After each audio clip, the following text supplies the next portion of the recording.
J'ai créé cette petite lampe de chevet parce que j'avais besoin d'une lampe qui ne m'agresse pas au réveil quand je l'allume. On peut imprimer beaucoup de choses avec une imprimante 3D. J'ai fait le choix de n'utiliser exclusivement que des filaments écologiques à partir d'amidon de maïs. Alors j'ai créé cette petite lampe de chevet. Je suis parti d'un modèle que j'ai trouvé grâce à la communauté des makers, un modèle open source donc que j'ai adapté à mes besoins.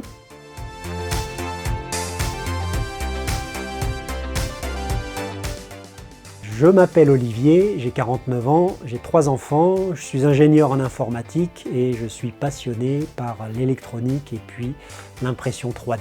Pendant la crise sanitaire, on a vu beaucoup de mouvements se constituer autour des Fab Labs et des makers pour fabriquer des objets 3D très utiles. Alors moi, ça m'a donné l'envie d'acheter ma propre imprimante 3D avec l'aide d'autres makers et de fabriquer mes propres boîtiers électroniques sur mesure. Le principe d'une imprimante 3D est assez simple en fait. Ça consiste à faire fondre du filament et de superposer de très fines couches les unes sur les autres pour fabriquer un objet en 3 dimensions.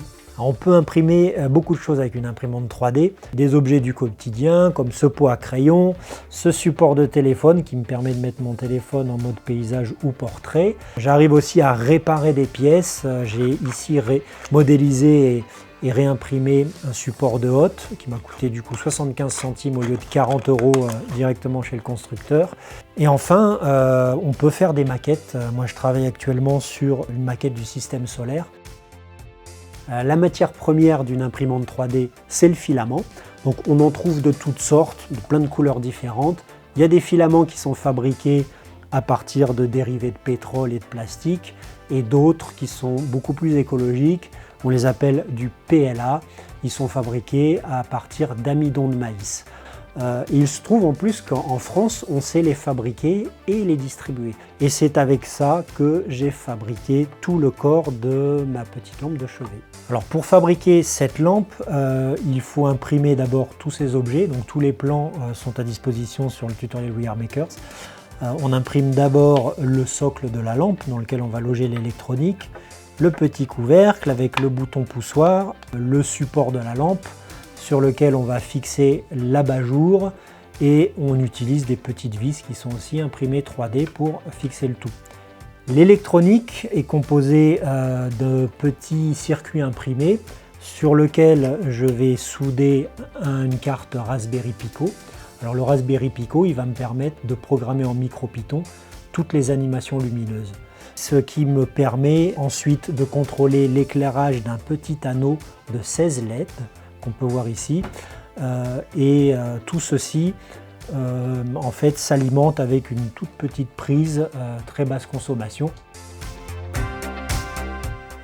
Le message que j'ai envie de faire passer, c'est qu'il y a une vraie communauté de makers avec laquelle on peut construire des projets. Et donc il ne faut pas hésiter en fait à repartir d'un projet existant et de l'adapter à son propre besoin et à son tour de le repartager avec tout le monde.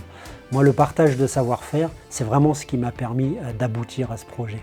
Alors, si vous aussi, vous voulez construire cette petite lampe de chevet très basse consommation et éco-responsable, avec du filament acheté en France, vous pouvez suivre le tuto détaillé sur We Are Makers.